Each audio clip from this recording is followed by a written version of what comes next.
Hi, this is a quick presentation looking at how to use when and while to describe events that have happened in the past.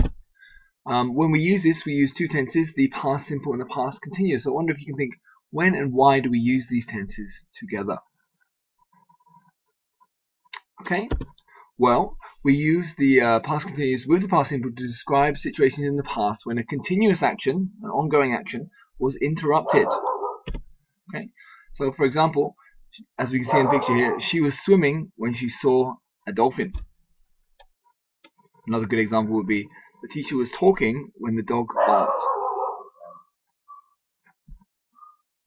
And here we have a timeline to visualize how and when that happens.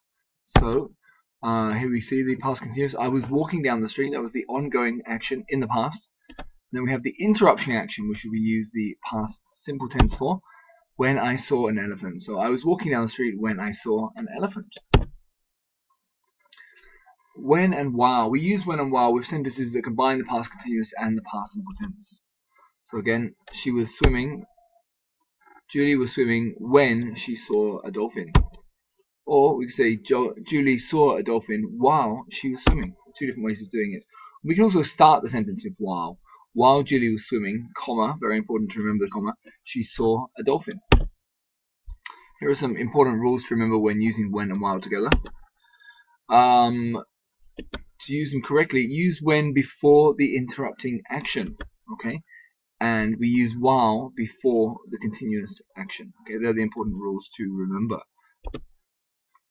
So use when before the interrupting action. We look at the situation here. We have the boys swimming, and then we have the monkey stealing their clothes. The boys were swimming in the lake when a monkey stole their clothes. So when before the interrupting action being the monkey stole their clothes. And we use while before the continuous action. A monkey stole their clothes while they were swimming in the lake. Or, as I mentioned earlier, we can start the sentence with while the boys were swimming, a monkey stole their clothes. And again, very important to remember the comma in the middle there if you start the sentence with while.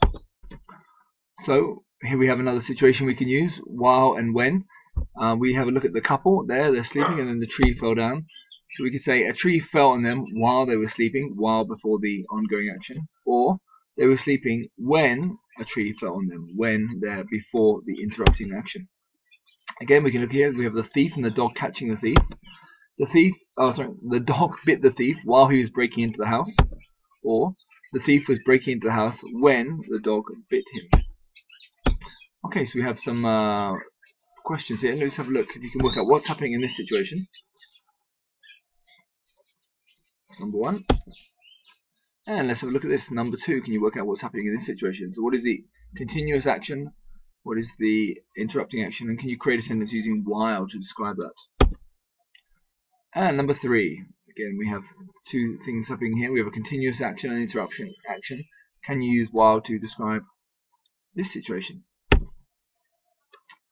Let's have a look if you have the same answers. While Harry was playing tennis, he fell over and hurt himself. A bird pooped on Harry's head while he was waiting for the bus. Harry called John while he was working on his project. Okay, so Harry's had a very eventful day, but there you can see different ways of creating those sentences using while. And again, before we finish, the rules to remember: use when before the interrupting action and use while before the continuous action. Hope that's been useful for you. Thank you very much for listening. That's the end of today's presentation.